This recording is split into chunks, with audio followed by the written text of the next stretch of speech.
chemical coordination. So for learning chemical coordination, let us first understand the endocrine system. There are two systems in our body, endocrine, two types of glands basically, exocrine glands and the endocrine glands. Exocrine glands का मतलब क्या होता है? Those they secrete their secretion directly into the pouch. Pouch में अगर secrete करता है तो exocrine है, जिसको duct भी बोलते हैं. और endocrine glands क्या होते हैं? They are secreting their secretion directly into the blood stream. ठीक है, ब्लड स्ट्रीम के अंदर डायरेक्टली अपना सिक्रीशन डालते हैं. मोस्टली एंडोक्राइन सिस्टम से भी जो भी सिक्रीशन रहता है हम उसको हार्मोन्स बोलते हैं. ठीक है, और एक्सोक्राइन ग्लैंड से एंजाइम्स भी हो सकता है, टीयर्स भी हो सकता है, सलाइवा भी हो सकता है. There can be different types of things, but endocrine से basically there is a hormones. So it includes the endocrine glands and their secretion. What are basically hormones? They are non-nutrient. They are chemical, which will act as a messenger intercellular. Intercellular मतलब क्या होता है? In between two cell. दो cell के बीच में messenger का काम करेगा, and they are produced in the trace amount. ठीक है? As you can see on the left side, you can see different types of endocrine glands present in our body. So all these glands you are going to learn in this particular lesson. You're going to learn which type of hormones they are secreting, and these hormones have what type of role in our body. The next part which you are going to learn is hypersecretion of the hormones से क्या होगा, कौन सी बीमारी होगी, और hyposecretion से क्या होगा. Okay? अब ये जो हॉर्मोन्स है भले वो मैसेंजर्स है, पर अगर वो ज्यादा भी सिक्रीट हो गया तो भी प्रॉब्लम है, कम भी सिक्रीट हो गया तो भी प्रॉब्लम है. तो उसका जो ट्रेस अमाउंट है, उसका जो मैक्सिमम ऑप्टिमम अमाउंट है, वो उतना ही सिक्रीट होता है, और उतना ही सिक्रीट होगा तो अच्छा है. So in the brain region or in the neural region, we are having two types of glands, that is a pineal gland and the pituitary gland. Both are present in the hypothalamus region of the diencephalon. Correct? We have already learned the diencephalon region. So in the diencephalon, we have learned there are three different parts as the epithalamus, thalamus, and the hypothalamus. So in the hypothalamus, there are two glands, that is a pineal gland and the pituitary gland, as you can see on the screen. When we come down, okay, in our neck region, there is a thyroid gland. And behind the thyroid gland, there is one more gland called as a parathyroid gland. So two glands in our neck region, thyroid gland and the parathyroid gland.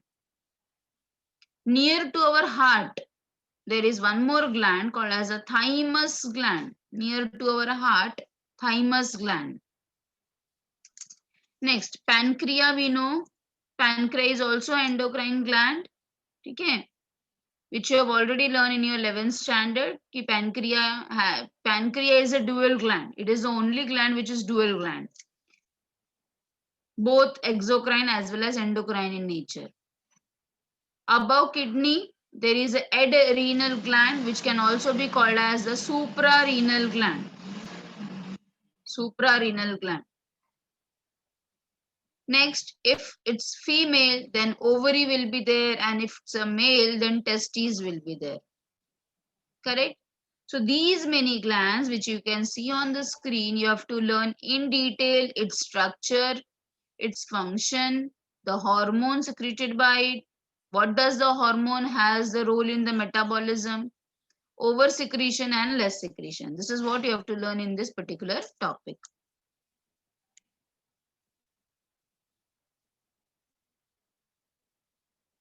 You can just have a gland, or if you want, you can take a screenshot. This many glands you have to learn, and you can see the position of the same.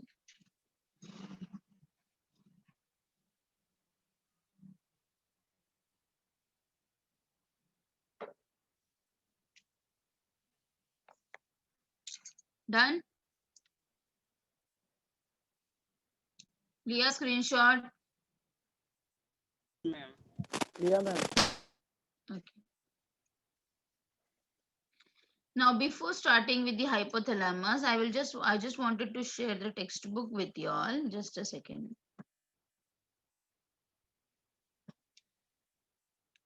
Now, if you are having your textbook in front of you, I think so it's page number 206 of your textbook. 206 page number of your textbook. Those who have not taken, please open your textbook.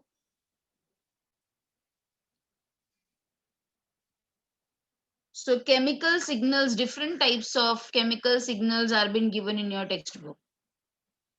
See, any cell or any organism also, I am telling about the organism. Cell तो हमारे body में communicate करते ही हैं, but दो organism भी, ठीक है? अभी we are having different types of language because of which we can communicate. Just think about the honeybees, think about the ants. So those organisms, they can also communicate with each other through these chemical signals. So basically there are 4 different types of chemical signals. They are autocrines, paracrines, endocrines, and the pheromones. Autocrine.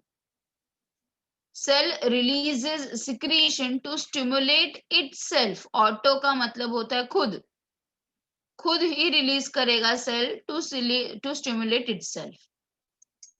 Paracrine cell releases secretion to stimulate the neighbouring cell, बाजू वाले cell को stimulate करने के लिए. Endocrine is for distance cell. Yes you can, best example I can give you is, देखो अपने brain में pineal gland है, हमारे ब्रेन में पिट्यूटरी ग्लैंड है, पर पिट्यूटरी ग्लैंड का जो इफेक्ट है वो हमारे दूर दूर के ऑर्गन तक होता है. जैसे कि हमारे किडनी में होगा, हमारे स्टमक में होगा, हमारे गोनाड्स में होगा. तो ब्रेन से लेकर स्टमक, और you can imagine this are the distant cell. तो एंडोक्राइन का जो इफेक्ट होता है, they are going to stimulate the distance cell, मतलब दूर वाले सेल्स को भी वो स्टिमुलेट कर सकते हैं, endocrine hormones. And the last one is the pheromones. Organs releases secretion to stimulate other organism. अब ये सेल की बात नहीं हो रही, अब ये दूसरे ऑर्गेनिज्म की बात हो रही है. तो आपने अगर कभी देखा होगा एंड्स को, एंड्स हमेशा एक लाइन में चलते हैं, है ना, एंड कभी भी वो लोग डिस्ट्रैक्ट नहीं होते हैं. तो region is because of this pheromones. हर एक एंट अपने ऑर्गन से फेरोमोन्स रिलीज करता है, जिससे कि वो लोग एक दूसरे के साथ रहते हैं और साथ में चलते हैं. Similarly, these pheromones are helpful for the honey bees also. You know that the worker bees are going so long for getting the nectar. Nectar लेने के लिए वो दूर दूर जाते हैं वो लोग. फिर वो अपने बराबर honeycomb तक कैसे आते हैं? Again because of this pheromones. ठीक है? So pheromones are for the organism. हाँ. In fact, these pheromones are used by some organisms for attracting the female or the male for sexual reproduction. ठीक है? So ऐसा नहीं है कि सिर्फ एक ही काम होता है pheromones का. There are different types of pheromones. So but you don't have to learn in detail over here. We are just concentrating on the endocrine part of the lesson. ठीक है? तो ये आपको एग्जाम में आ सकता है, different types of chemical signal. Autocrine means खुद को स्टिमुलेट करना, सेल खुद को स्टिमुलेट करेगा. पैराक्राइन मतलब बाजू के सेल को स्टिमुलेट करेगा. एंडोक्राइन मतलब दूर के सेल को स्टिमुलेट करेगा. और फेरोमोन्स मतलब कि अदर ऑर्गेनिज्म को स्टिमुलेट करेगा. ठीक है? So basically you are going to learn about this endocrine system. So endocrine system, just now I've told you, they are releasing the chemical messengers which are called as a hormones, and the hormones are directly released into the blood. Okay, and they are by the blood they are being carried to the target organ. जहां पे उसको effect दिखाना है वो बराबर target organ में जाएगा और वहां पे अपना इफेक्ट दिखाएगा. Now next part what you have to learn from the textbook is the different nature of hormones. So you have in chemistry you must have learned about the amines and all. So some hormones are amine in nature, some are peptide means protein, peptide se bane hue, some are protein, some are fatty acid derivatives, some are steroid hormones and some are gas also. So amine hormones कौन कौन से हैं ये आपको याद रखना बहुत जरूरी है, again those who are interested in giving the NEET exam. ठीक है, just go through it. Amines से बने हुए कौन से, सिंपल अमाइन से बने हुए जैसे कि कैटेकोलामाइंस, ये हम पढ़ेंगे बाद में। It is secreted by the adrenal medulla.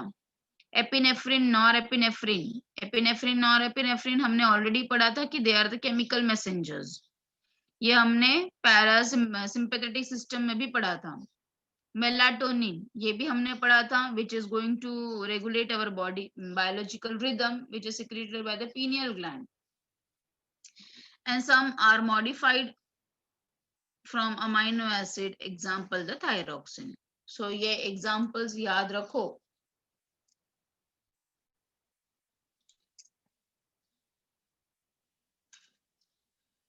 Next, peptide hormone और प्रोटीन में क्या फर्क है? You all know that the proteins are formed by the chains of amino acid, है ना? प्रोटीन कैसे बनता है? एक specific number of amino acid से बनता है, and these amino acids are been connected by means of the peptide bonds. तो कुछ ऐसे भी हार्मोन्स होते हैं जो बिना प्रोटीन के सिर्फ पेप्टाइड हार्मोन से बने होते हैं, मतलब कि उसमें या तो छोटे चेन्स होंगे या तो बड़े चेन्स ऑफ अमाइनो एसिड होंगे, मतलब वो प्रॉपर प्रोटीन नहीं रहेंगे। ठीक है, तो उसमें कौन से आते हैं कैटेगरी वाले हार्मोन? ऑक्सीटोसिन हार्मोन जो आप पढ़ोगे, एडीएच एंटी डायूरेटिक हार्मोन जो आपने एक्सक्रीशन लेसन में पढ़ा था already, yes, and gonadotrophic hormone. All this you are going to learn in this particular lesson again. Truly protein hormones कौन कौन से हैं? तो insulin, glucagon, TSH thyroid stimulating hormone, FSH follicle stimulating hormone, ठीक है, एलटीएच, जीएच, रिलैक्सिन, ये सब आपको ये लेसन में पढ़ने के लिए, ये सब हार्मोन्स प्रोटीन बेस्ड हैं, प्रोटीन इन नेचर है। नेक्स्ट, फैटी एसिड डेरिवेटिव्स में क्या आता है? प्रोस्टाग्लैंडिन्स। ठीक है, prostaglandins, as we have already learned this lesson, reproduction lesson पढ़ाया है ना मैंने आपको? Yes, can you tell me where have you learned this prostaglandin hormone?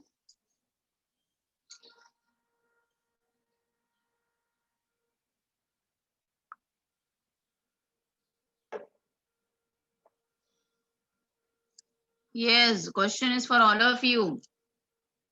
Where have you learned this prostaglandin hormone?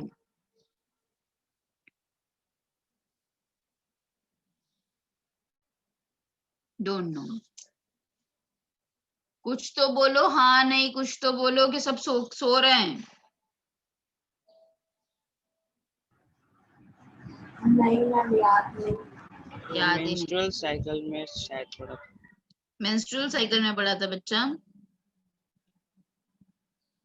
आप लोग लगता है पढ़ाई नहीं कर रहे हो, सिर्फ जो पढ़ाया जा रहा है वही पढ़ रहे हो, बाकी का सब भूलते जा रहे हो, करेक्ट? आपका रिप्रोडक्शन लेसन पर टेस्ट नहीं हुआ है क्या? हुआ है कि नहीं हुआ है टेस्ट? अरे यस और नो तो बोलो।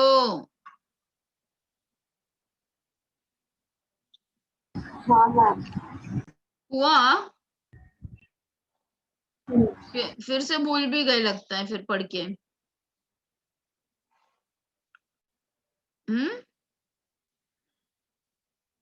ओके, मैं याद दिला देती हूँ। You have learn this in parturition. ठीक है, अब घर पे अभी वापस घर पे पढ़ लेना ये। Next is steroid hormone. Steroids are again the lipid soluble. These hormones are lipid soluble and derived from cholesterol. तो हमेशा याद रखो स्टीरॉइड हार्मोन्स का मतलब क्या होता है? They are lipid soluble, मतलब fat soluble. Lipid means fat soluble and they are derived from the cholesterol and other steroids. जैसे कि एस्ट्रोजन, जो भी रिप्रोडक्टिव सिस्टम के हार्मोन्स होते हैं, mostly they are the steroid hormones, जैसे कि estrogen, testosterone, aldosterone, yes, Next, action of these hormones is concerned with long lasting responses. And अगर वह हम गैस की बात करेंगे तो NO, that is nitric oxide, is also one of the hormone. ठीक है. सो अगेन बोर्ड एग्जाम में आपको ये कौन से नेचर का है, ये इसके ऊपर क्वेश्चन आ सकता है. So you can fill this chart as I have shown you the diagram. तो ये आप अपने से फिल कर सकते हो in your textbook. You have taken the screenshot of the same. ठीक है. So again I will go back to the PPT. This particular part I will teach you afterwards. I will just go back with the hypothalamus.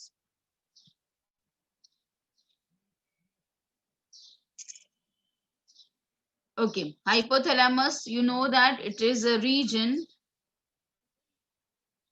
of the forebrain, midbrain, hindbrain. कौन से part का है? forebrain का है कि midbrain की hindbrain? Hypothalamus किसका part है? Mid brain. मिड ब्रेन का पार्ट है बेटा. वेरी गुड, शाबाश, बहुत अच्छा पढ़ाई कर रही हो. फोर ब्रेन का पार्ट है.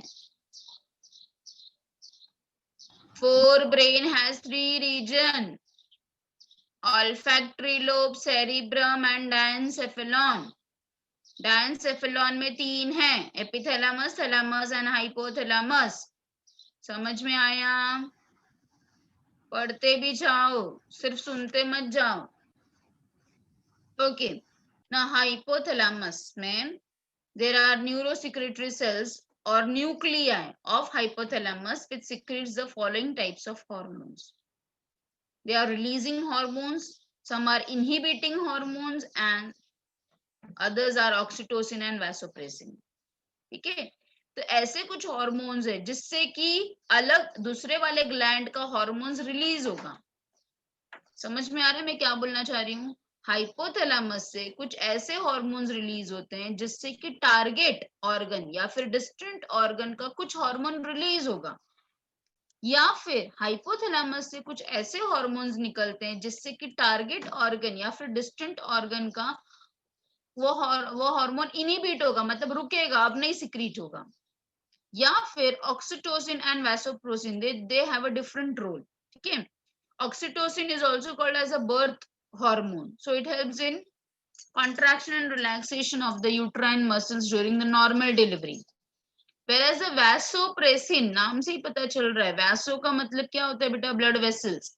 सो ब्लड वेसल्स को कॉन्स्ट्रिक्ट करने वाला भी हॉर्मोन्स है. ठीक है. So let us first learn about this pituitary gland. The diagram which you can see is the pituitary gland.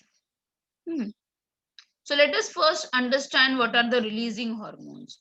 Releasing hormones, they will stimulate the secretion of the pituitary gland. जैसे कि gonadotropin hormone, which will stimulate the release of gonadotropin from pituitary. मतलब क्या? जब hypothalamus order देगा, जब hypothalamus order देगा तब pituitary gland ये हार्मोन सिक्रीट करेगा. So hypothalamus plays a very very very important role. ठीक है. जब देखो एक दूसरे से सब कनेक्टेड है, सबका एक एक बॉस है. जैसे हाइपोथैलेमस ने ऑर्डर दिया तो पिट्यूटरी ने सिक्रीट किया, और जब पिट्यूटरी सिक्रीट करेगा तो बाकी के सारे ऑर्गन्स भी फटाफट सिक्रीट करेंगे. It was been said that pituitary was been the master gland. ठीक है. पहले हम समझते थे कि pituitary is the master gland, मतलब पिट्यूटरी सारे ऑर्गन्स को हैंडल करता है. वो ऑर्डर देगा. वो ऑर्डर कैसे देगा? By releasing a hormone. तो जैसे ही वो ऑर्डर देगा बाकी के ऑर्गन्स भी अपना अपना हार्मोन रिलीज करने लगेंगे. But now the further studies have shown that उसके भी ऊपर कौन है? हाइपोथैलेमस है. ठीक है. So pituitary is again regulated by the hypothalamus. ठीक है. तो जब भी हाइपोथैलेमस का रिलीजिंग हार्मोन रिलीज होगा तो it will stimulate our pituitary gland. हाँ, जैसे कि यहाँ पे एक एग्जांपल दिया है. Let us take any example. कोई भी एक हार्मोन स्टिमुलेट करेगा to release gonadotropin from pituitary. तो are you getting the point what I mean to say? मतलब हाइपोथैलेमस जब ऑर्डर देगा तब पिट्यूटरी काम करेगा और फिर पिट्यूटरी आगे के ऑर्गन्स को ऑर्डर देगा. So it is like that. The chain is that going this way.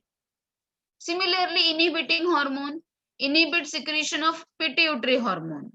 मतलब अभी हाइपोथैलेमस नहीं चाहता है कि पिट्यूटरी को सिक्रीट करे, तो वो उसको इनहिबिशन का ऑर्डर देगा. सो पिट्यूटरी आगे के ऑर्गन्स को ऑर्डर देगा कि नहीं अब बस हो गया, अभी नहीं सिक्रेट करने का. So somatostatin inhibits the release of growth hormone from the pituitary.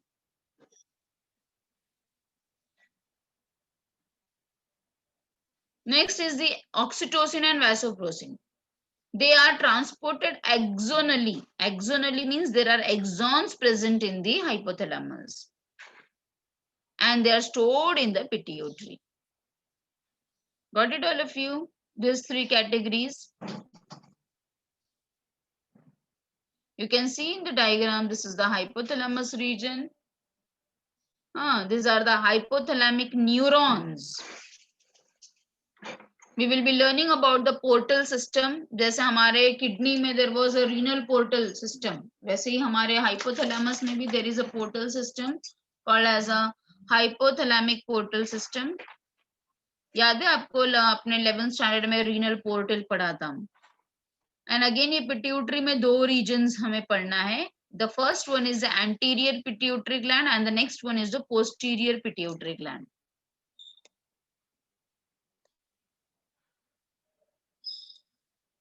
So let us learn in detail about the pituitary gland. So pituitary like छोटा पैकेट बड़ा धमाका. It is like that. So भले एकदम छोटा सा endocrine gland है, but it is having a control on all other glands. ठीक है? So it is just a size of a pea.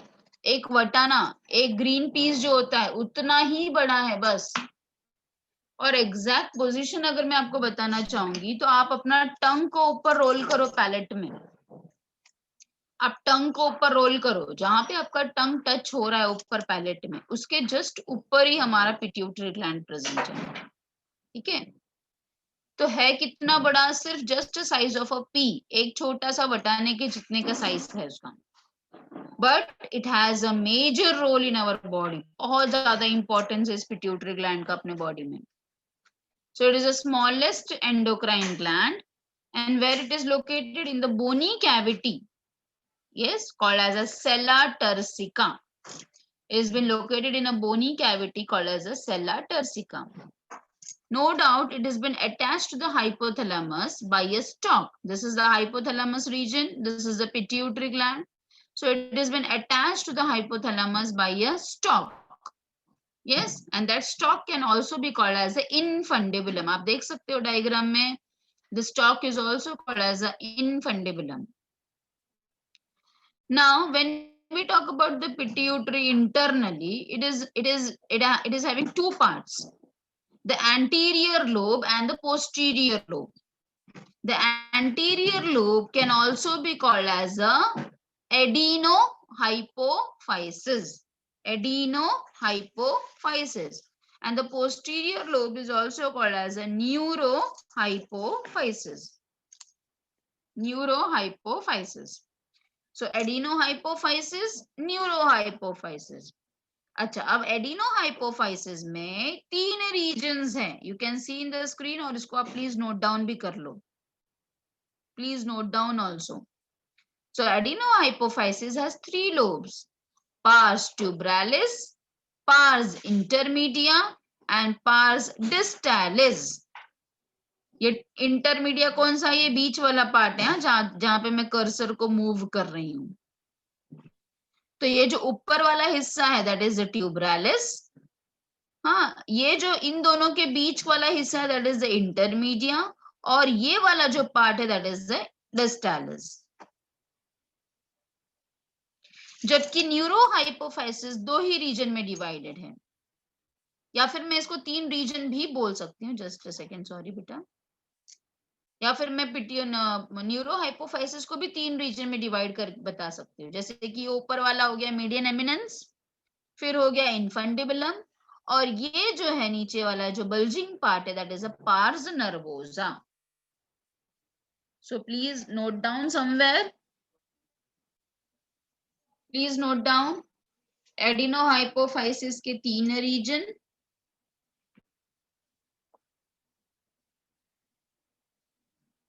what are they? Pars tubralis, pars media, intermedia and pars distalis.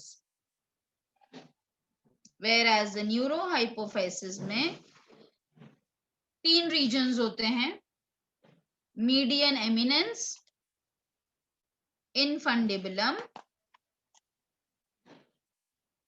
Infundibulum या फिर इनफंडिबुलर stock भी बोल सकते हो आप, and the last one is a pars nervosa, pars nervosa.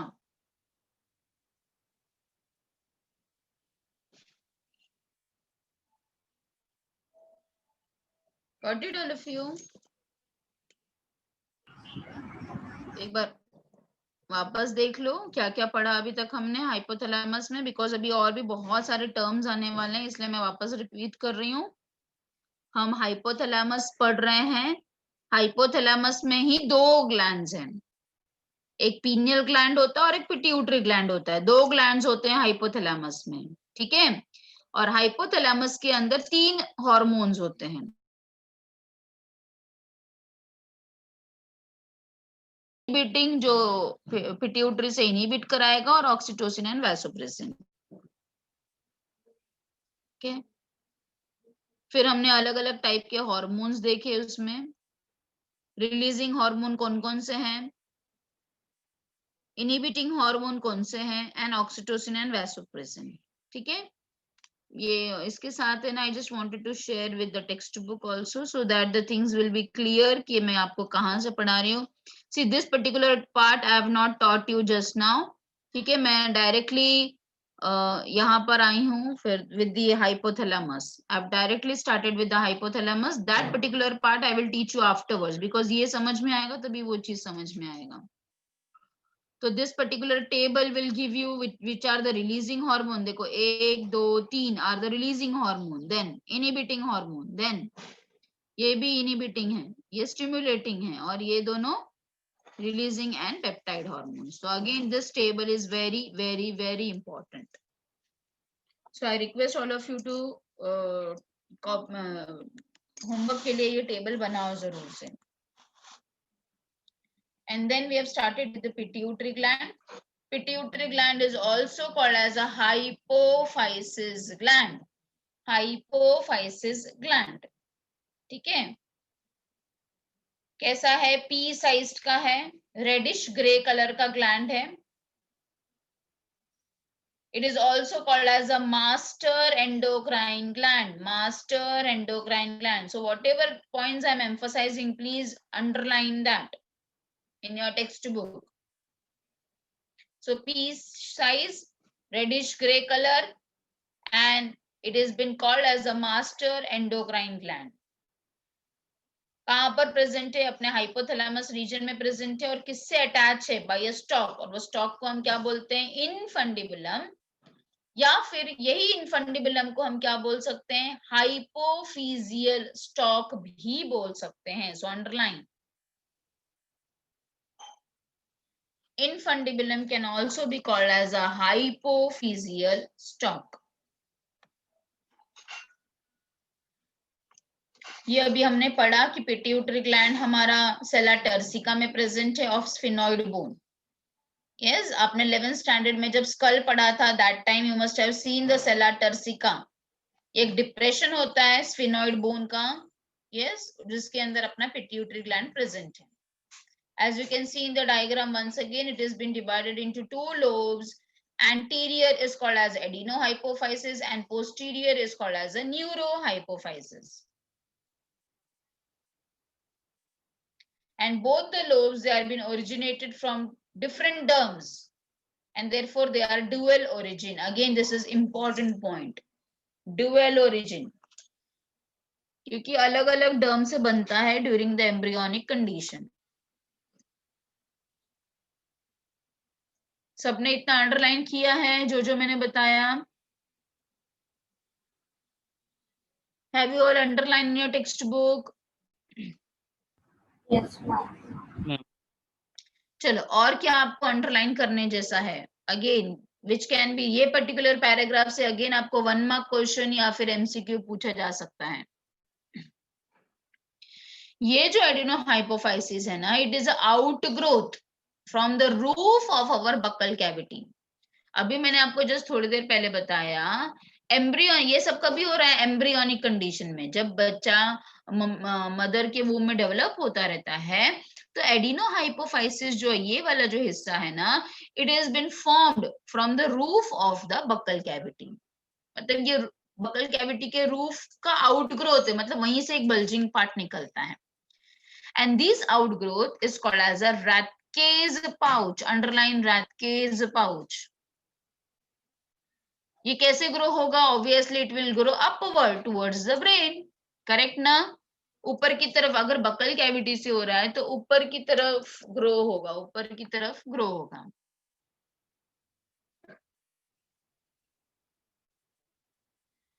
जो दूसरा वाला हिस्सा है neurohypophysis, it grows as a downward extension of hypothalamus.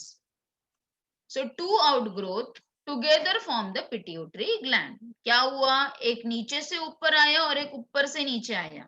Are you getting the point? एक नीचे से ऊपर आया, एक बक्कल कैविटी से ऊपर की तरफ जा रहा है in the form of Rathke's pouch। तो एडिनोहाइपोफाइसिस वैसे बना, जबकि न्यूरोहाइपोफाइसिस ऊपर से नीचे आ रहा है, डाउनवर्ड एक्सटेंशन है। तो दोनों भी आउटग्रोथ से फिर ये पिट्यूटरी ग्लैंड बनता है। जो कनेक्शन है Rathke's pouch का with the pituitary gland is lost in the embryo, and the intermediate, जिसको हमने अभी बताया, ये जो बीच वाला हिस्सा intermediate is a small reduced part which is present between the anterior and the posterior lobe. जो हमारा न्यूरोहाइपोफाइसिस है, it is directly connected to the hypothalamus by the axon fibre,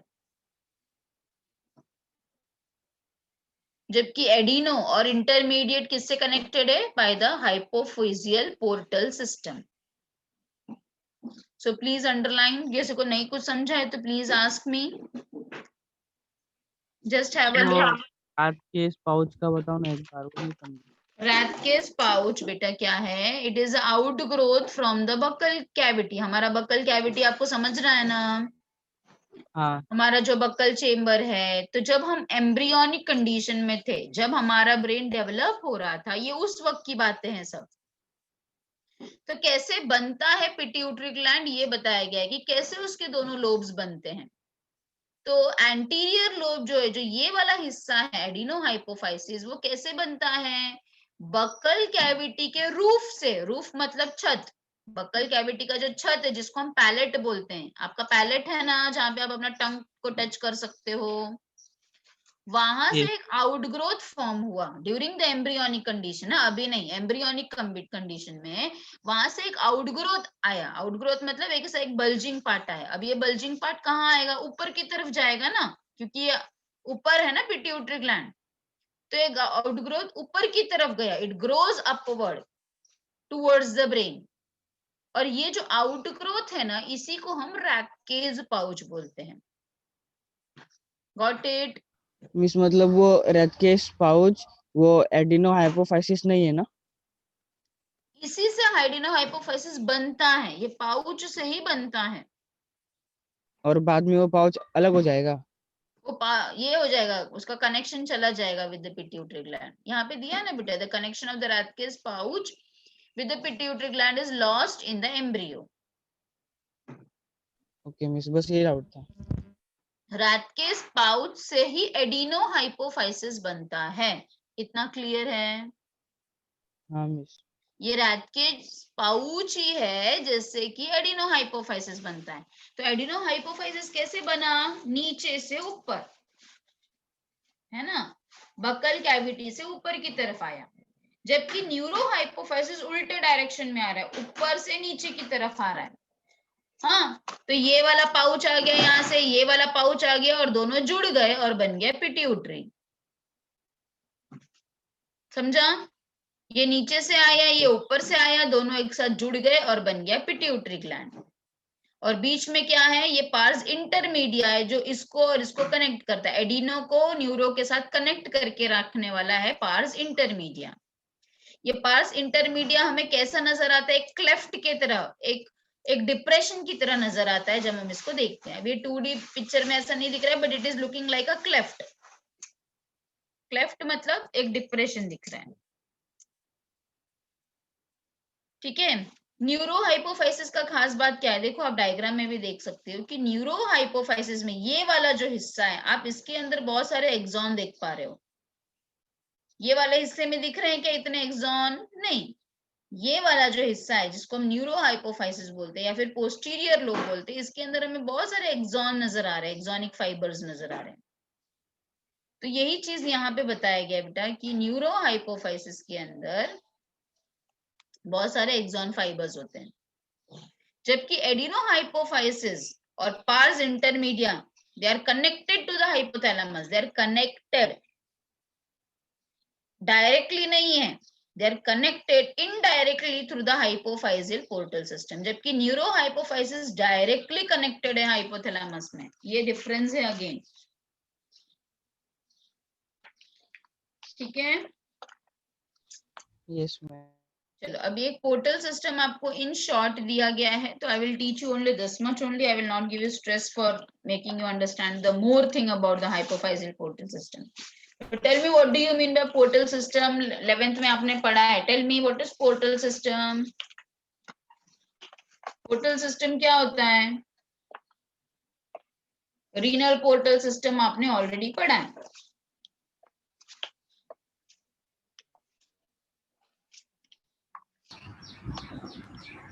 बोलो।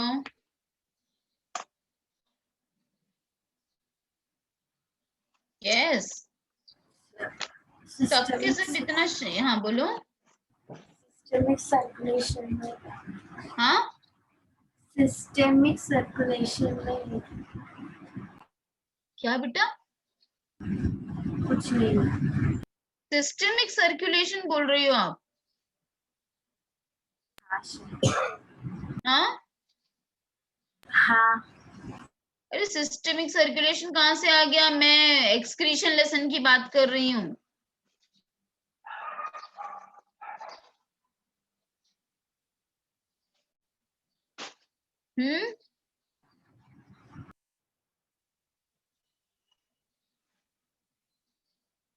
पोर्टल सिस्टम का मतलब क्या होता है? पोर्टल सिस्टम का मतलब just recollect all of you, हर चीज मैं आपको रेडीमेड दूंगी तो कैसे चलेगा बेटा? आप लोग कुछ भी नहीं पढ़ रहे हो, मतलब नथिंग यू आर लर्निंग, है ना? Akanksha is telling me bladder, bladder को पोर्टल सिस्टम बोलते हैं। नो मिस, वो पहले का आंसर था।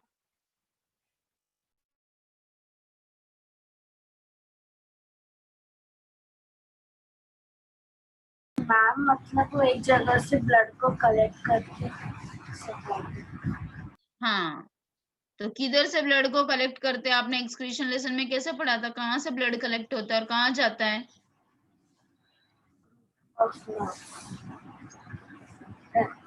ब्लड वेसल्स, हाँ, मतलब ब्लड वेसल्स का एक ग्रुप होता है। ब्लड वेसल्स, ब्लड वेसल्स का ग्रुप, सिर्फ ब्लड, सिर्फ ब्लड वेसल ही सुनाई दे रहा है मुझे, आगे तो बोलो।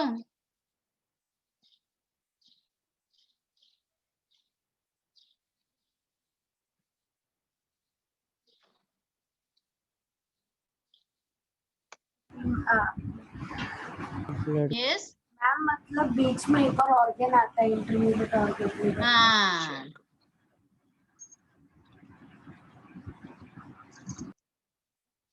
Okay, yes. सो बीच में एक इंटरमीडिएट ऑर्गन आता है, उसको हम पोर्टल सिस्टम बोलते हैं, पोर्टल सिस्टम। पोर्ट का मतलब होता है जब जो चीज जहां पे पहुंचना रहता है उसके बीच में एक स्टॉप आएगा तो उसको हम बोलेंगे पोर्टल सिस्टम। तो हमने रीनल पोर्टल सिस्टम पढ़ा था, रीनल पढ़ा था कि हेपेटिक पोर्टल सिस्टम पढ़ा था आपने? एक्चुअली हमने पोर्टल सिस्टम कुछ पढ़ा नहीं है। अच्छा, एक्सक्रीशन लेसन में नहीं पढ़ा है? I have only taught you. 11th standard में आपको एक्सक्रीशन लेसन नहीं था? हाँ मैम, लेसन था। फिर और वो लेसन मैंने ही पढ़ाया है, and I very nicely remember that I have taught you the hepatic portal system in excretion lesson.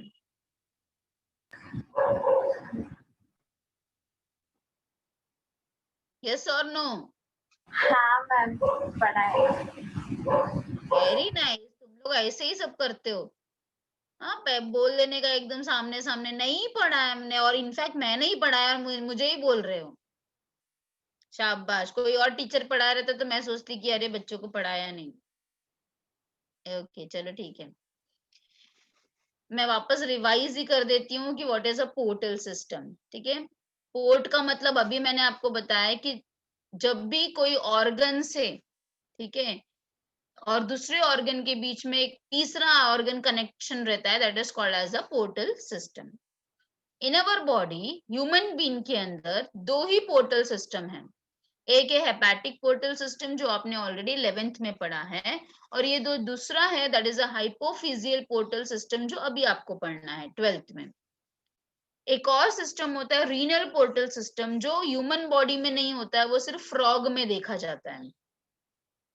तीन ही टाइप के पोर्टल्स हैं, renal portal, hepatic portal and the hypophyseal portal, जिसमें से दो पोर्टल ह्यूमन बॉडी में देखा जाता है। जो तीसरा वाला मैंने आपको बताया रीनल पोर्टल, वो हमारे बॉडी में नहीं होता है, वो सिर्फ और सिर्फ फ्रॉग के बॉडी में देखने को मिलता है।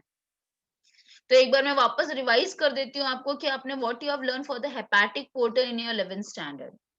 सी, हमारे न्यूट्रिशन लेसन में आपने पढ़ा होगा कि न्यूट्रिशन लेसन में, not sorry, in excretion lesson, you have learn that in nutrition lesson, sorry. So आपने पढ़ा है कि फूड पूरा तरह से डाइजेस्ट किधर हो जाता है? In the small intestine. Food पूरी तरह से हमारे स्मॉल इंटेस्टाइन में डाइजेस्ट होता है। अब ये जो स्मॉल इंटेस्टाइन से जो फूड है वो किधर जाना चाहिए? ब्लड में जाना चाहिए, और ब्लड से सारे ऑर्गन्स के पास जाना चाहिए, पर ऐसा नहीं होता है। ये जो फूड है, हाँ, जो स्मॉल इंटेस्टाइन में डाइजेस्ट हुआ, ये पहले जाएगा हमारे लिवर में। और लिवर के पास क्यों जाता है? क्योंकि लिवर में बहुत सारे काम होते हैं। तो यहाँ पे लिवर क्या हो गया? एक पोर्ट का काम कर रहा है, इसलिए हम इसको हेपेटिक बोलते हैं। हेपेटिक का मतलब ही होता है लिवर। ठीक है, सो हेपेटिक पोर्टल सिस्टम। ठीक है, सो यहाँ पे क्या होता है कि लिवर में जाने के बाद, you know that liver does many functions. जो भी एक्स्ट्रा ग्लूकोज है उसको ग्लाइकोजन में बदल देगा वो। ठीक है, देन एक्सक्रीशन लेसन में आपने पढ़ा है कि एक्स्ट्रा अमाइनो एसिड को वो अमोनिया एंड यूरिया में बनाएगा। So there are many work. जो भी बैक्टीरियाज हैं वो एनगल्फ करेगा with the help of Kupffer cells. सो इसके लिए ये पोर्टल बना है कि before going reaching to all the organs, first liver will do all काट छाट, पूरा काट छाट करेगा। हाँ, उसमें से जो अच्छी चीजें उसको स्टोर करेगा, जो नहीं अच्छी चीजें उसको किडनी के पास भेजेगा, एंड व्हाटएवर। जब ये पूरी तरह से लिवर का चेकअप हो जाएगा तब वो वापस ब्लड में रिलीज करेगा, और फिर ब्लड से हमारे सारे सेल्स के पास जाएगा। So here in that you have learned that liver is acting as a portal system. Similarly, yes, similarly here we are having a hypophyseal portal system. तो जितने भी hormones, if you read this particular paragraph, the things will be much more clear. Various hormones secreted by the hypothalamus, जितने भी hormone hypothalamus secrete करता है, it will reach the pituitary gland through the hypophyseal portal system. ठीक है, जो भी hormone या hypothalamus release करता है वो पिट्यूटरी ग्लैंड में जाएगा by this hypophysial portal system. अब जो पोर्टल वेन्स हैं, they will collect the blood from various part of hypothalamus and they will open into the anterior lobe of the pituitary gland. और फिर from pituitary the vein finally carries the blood into the superior vena cava. Superior vena cava you have learned in the circulation lesson, है ना. Superior vena कावा will bring the blood from upper part of the body. So यहाँ पे the pituitary gland is acting as a port, connecting the hypothalamus with the other part of the body, and therefore it is forming the portal system called as a hypophyseal portal system. इसको हमने hypophyseal नाम क्यों दिया है? Because जो connection है that is the hypophyseal. Hypothalamus and pituitary के बीच में है, so hypophyseal portal system.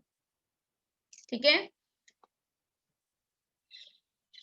You can see the arteries and veins for over here. You can see the hypophyseal arteries and हमेशा याद रखो veins are forming the portal system. तो यहाँ पे hypophyseal portal veins are forming veins, और ये veins है इसके लिए तो हमारे superior vena cava से जुड़ रहे हैं, है ना, क्योंकि vena cava is also a vein. Got it all of you?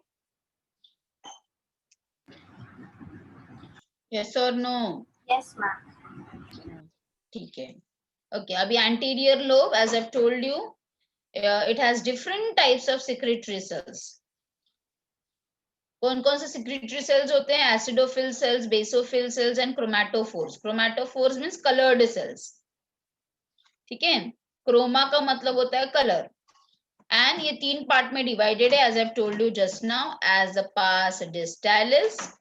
ये ऊपर वाला हिस्सा pars distalis है, ये बीच का रीजन pars intermedia है, और जो नीचे वाला हिस्सा है that is the pars tubralis.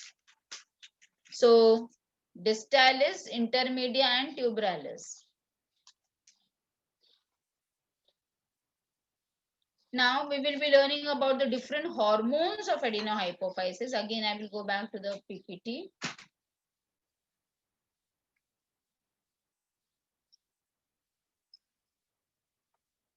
So again, you have seen that. Just have a look, adenohypophysis and neurohypophysis. Now here it is very clearly been shown the pars tubralis, intermedia distalis and the pars nervosa. अच्छा, अब ये याद रखो कि एडिनोहाइपोफाइसिस में जो important वाला region है that is a pars distalis, और न्यूरोहाइपोफाइसिस में जो इम्पोर्टेंट वाला रीजन है that is a pars nervosa. Please note down. Adenohypophysis में pars distalis इम्पोर्टेंट है और न्यूरोहाइपोफाइसिस में pars nervosa इम्पोर्टेंट है. ठीक है? क्योंकि डिस्टालिस के अंदर ही अलग अलग टाइप के सिक्रीटरी सेल्स प्रेजेंट है. अभी जो हमने देखा acidophil, basophils and chromatophores, and they are releasing the different types of hormones. So adenohypophysis अगर मैं बोलूंगी तो एडिनोहाइपोफाइसिस से ज्यादा हार्मोन रिलीज होता है, जबकि न्यूरोहाइपोफाइसिस से कम हार्मोन रिलीज होता है. ठीक है? एडिनोहाइपोफाइसिस में सिक्रीटरी सेल्स हैं जिससे कि हार्मोन्स रिलीज होता है, जबकि न्यूरोहाइपोफाइसिस में they are storage, they act as a pars nervosa, they will act as a storage area. ठीक है? It stores the oxytocin and vasopressin, और जब भी जरूरत रहेगी तभी वो रिलीज करता है. ठीक है? Even the pars intermedia also secrete one hormone which we will be learning afterwards. Okay? But ये pars intermedia हमारे केस में functional नहीं है. Pars intermedia is functional in lower vertebrates. ठीक है? तो क्या बताया मैंने? pars distalis जो बहुत सारे हार्मोन रिलीज करता है. To be very clear, specific कितने हार्मोन्स रिलीज करता है? 5 हार्मोन्स. 5 के अंदर भी और 2 होते हैं, मतलब total 7 hormone, I can say 7 hormones.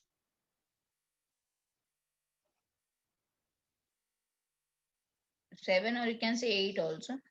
तो ऐसे बेसिकली अगर हम हेडिंग्स को देखेंगे तो pars distalis is releasing 5 hormones, and neurohypophysis and pars nervosa का, न्यूरोहाइपोफाइसिस का pars nervosa, it releases 2 hormones. And ये जो pars intermediate है वो एक ही हार्मोन रिलीज करता है, पर वो हमारे बॉडी में फंक्शनल नहीं है, वो लोअर वर्टिब्रेट्स में फंक्शनल होता है. So please note down. Adenohypophysis का pars distalis secretes 5 hormones. Major 5 hormones. Pars intermediate, 1 hormone, but it is not functional in human being. And pars nervosa, 2 hormones. Note down किया? Ma'am एक और बार बताओ ना. अच्छा, एडिनोहाइपोफाइसिस का पास डिस्टालिस, एडिनोहाइपोफाइसिस का पार्स डिस्टालिस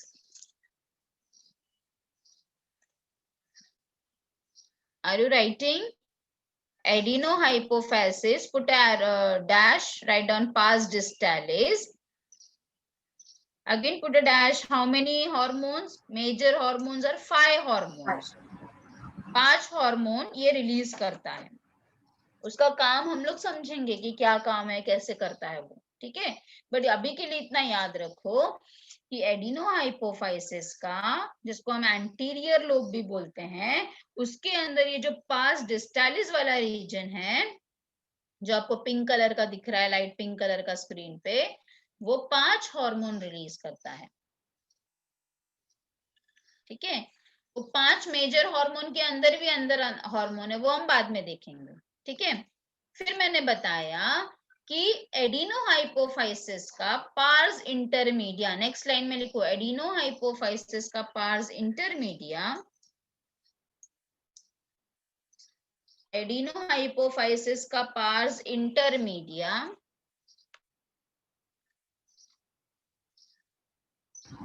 सिक्रीट्स 1 हार्मोन, एक ही हार्मोन रिलीज करता है, पर वो उसका, वो आप बाद में भी लिख सकते हो, it is non functional in human being. हमारे बॉडी में उसका कोई काम नहीं है.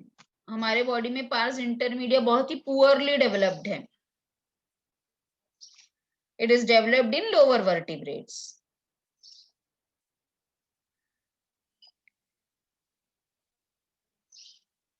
फिर हम चलते हैं पोस्टीरियर साइड में. That is, posterior lobe is also called as what? It is also called as neurohypophysis. Neurohypophysis. So third point में लिखो neurohypophysis. Put a dash. Pars nervosa. Pars nervosa. Spelling यहाँ से देख लो बेटा. Pars nervosa कितना release करता है hormone? 2 hormone, 2 hormone.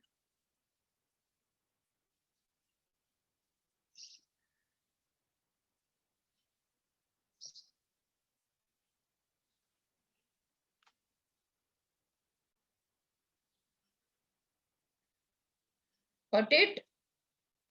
Yes, ma'am. So this is how is the diagram. हाँ, तो ये मैं भी आपको कल पढ़ाऊंगी कि ये क्या करता है, बिकॉज अभी मैं आपको वो हार्मोन्स नहीं एक्सप्लेन कर पाऊंगी. तो नेक्स्ट लेक्चर में, Thursday you are having lecture ना बेटा, तो Thursday we will be learning this much part. So homework for all of you is, ठीक है,